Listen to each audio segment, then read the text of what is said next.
How's Libby? Is she all right? She's fine. You know, I'm glad she's got you to look after her. Libby's had a hard time all her life. Right now, there's something hurt and helpless about her. She needs somebody to take care of her. It's you we're concerned about. I left strict orders he was to have no visitors. Sheriff gave Miss Barkley special permission, them being such important people and all. Shut up, Tedrow. Yes, may it please, Mrs. Barkley. I'm sorry, Fred. I really can't understand your objections to my seeing my son. Your son is about to be tried for murder. Just because his name is Barkley doesn't give him any special consideration. Nor should it prejudice people against him. Oh? Well, are you accusing me of prejudicial behavior, Mrs. Barkley? Have you been reading the papers, Mr. Archer? Neither of us can control the free press. Not even to make it clear that half-truths have been twisted? You have one opinion, the coroner's jury had another. The newspapers are entitled to theirs. Not when they try to blame Heath for something beyond his control. The name he bears. Well, it seems to me you're unduly sensitive on that point. It's my name and I'm proud of it. I don't like seeing it smeared.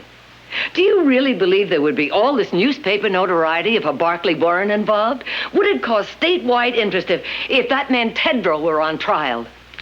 Now, I'll overlook your doubts about my integrity, Mrs. Barkley. But let me tell you this. Your coming here didn't help his case at all. I intend to examine every word of the testimony of the widow and the defendant, and if there's any change, well, there could be an accusation of conspiracy with you as intermediary. That was not the purpose of my visit. You have my word for that. And the word of a Barkley is sacrosanct.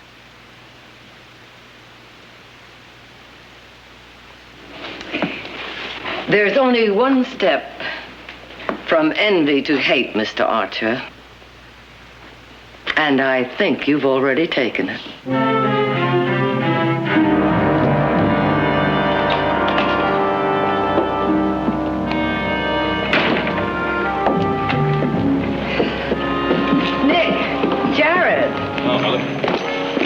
How is he?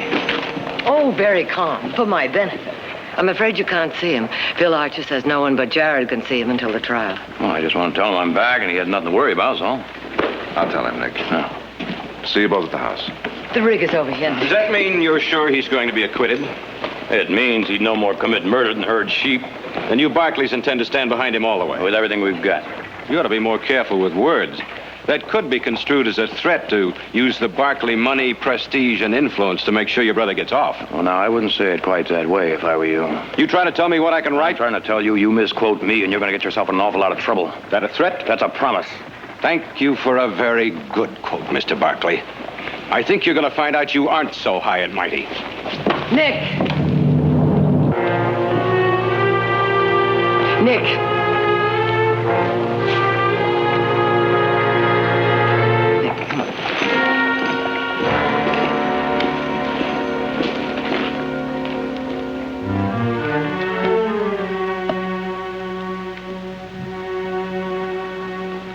Thank you.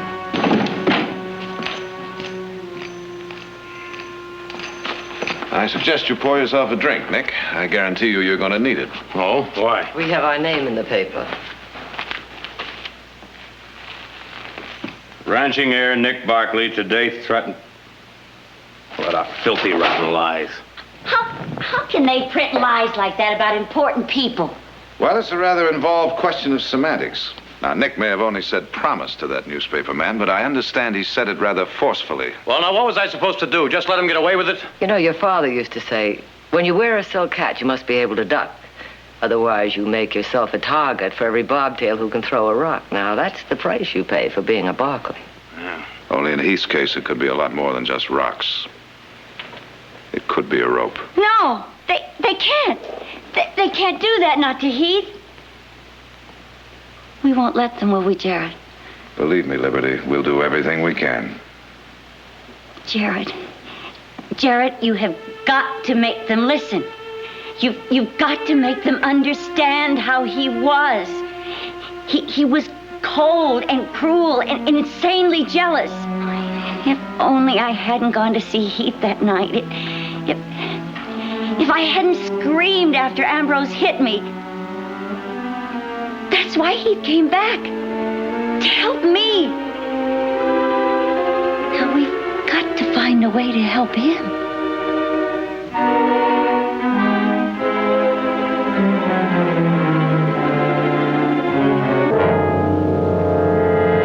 What do you mean you're going to get another lawyer to defend me? Now, calm down, will you? Porter Hammond is one of the best. He's a master with the jury. The prosecutor wants to see you, Jared. It's important. All right. Jared.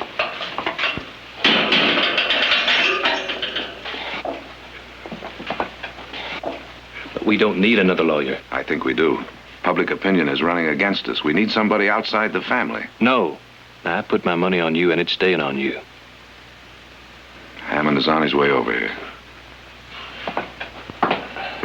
I'm starting to feel sorry for you. He's trying to back out. Maybe you ain't such a member of the family as you thought. I wouldn't have believed it of you, Jared. I wouldn't have believed you've been so stupid. He had nothing to do with it. I told you that. Nothing to do with what? Go on, tell the big-time San Francisco lawyer what you just told me. Well, I killed Ambrose. Oh, doesn't that surprise you, Barkley? Archer thinks you put her up to it, figuring a jury would go easier on a pretty woman. well, Liberty. If you're telling the truth, that means that Heath is lying, doesn't it? He must be taking the blame for you. Heath knew nothing about it. The theater was dark. He didn't see me fire the shot. With the what? With a gun you just happened to have in your hand? The gun case was on the table. Ambrose had one. I used the other. And you claim that in the dark, with all those bullets flying around, yours was the one that killed him? I'm a very good shot. Really? Sheriff, let me have your pistol. We'll check and see how well Mr. Barkley has coached you. Don't push me too far, Phil. I don't need her to win this case, and you know it. Well, just in case you're tempted, we'll put her to the test. Look, that wanted poster up on the wall, the man in the poster. Go ahead, shoot him. Now, were your hands shaking that much that night? Go ahead, it's dark. The guns are going off. Show us how you hit him. Go ahead. Go ahead, you don't have the time now. Go ahead and shoot. All right. You realize you might have gone to prison if your ability to handle a gun had been any better? You lied here, and you'll lie on the stand.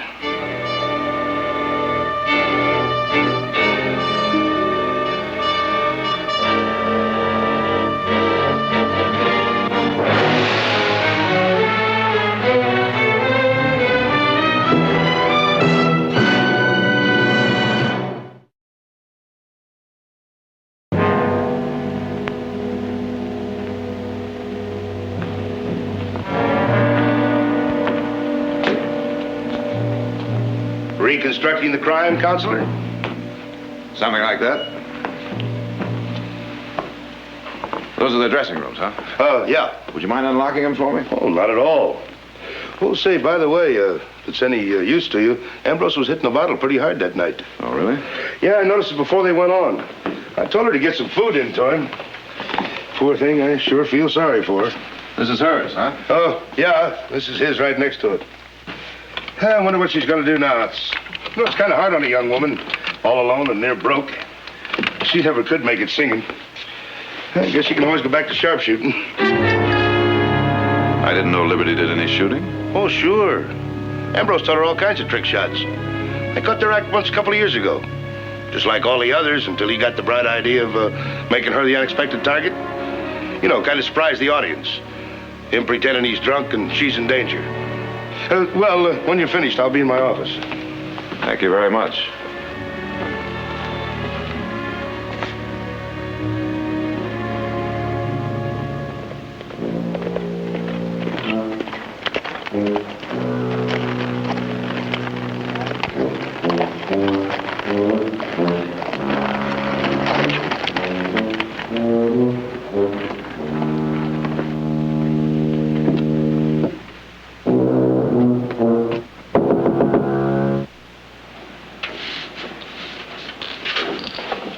Just a minute.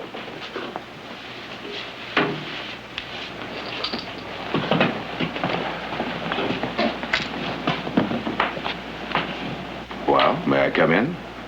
Well, is it something that can't be taken care of at the office? I've come to ask a favor, Phil. A big one.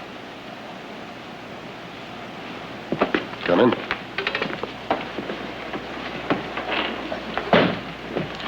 Sit down. I didn't know you still paid the tuba, Phil. Why should you know? We haven't traveled in the same circle since we were in law school together. Seems to me we were friends then. People and water, they both seek their own level. What is the favor, Jarrett? Phil, I want you to consider, just for the sake of argument, the possibility that Liberty might have been telling the truth yesterday. You know, I figured you were bluffing when you said you didn't need her to win your case. She said she was a good shot. Yeah, well, you saw how good. Good enough to be part of the act at one time. Then how do you explain what happened yesterday? Nervousness, cold feet, or possibly the expert way you drove at her. At any rate, she was at the scene of the crime, and I'm convinced she had a reason for wanting Ambrose dead. Speculation. There's no way to prove that. But there is. We can compare the death bullet with a bullet fired from Heath's gun. How? The bullet was never removed. Why not? Well, Heath was found standing over a dead man with a gun in his hand. He confessed to the killing. There was no need to mutilate the body. Phil, I want to see those bullets. I want you to agree to an order of exhumation. That's the favor. He's buried in the churchyard. That's consecrated ground. I know that, but there's legal precedent. It was ordered in San Francisco 3 months ago. But this is not San Francisco. Here in Stockton, the dead have a right to sleep undisturbed. What's more important, Phil? Respect for the dead or justice for the living?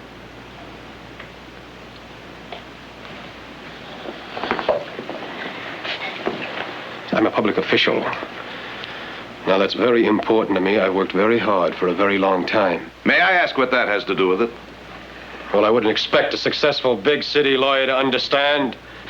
I'm only interested in justice, equal justice.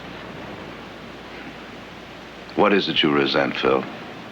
The fact that I didn't have to work as hard for success as you did? Don't be ridiculous. Then why are you out to get Heath?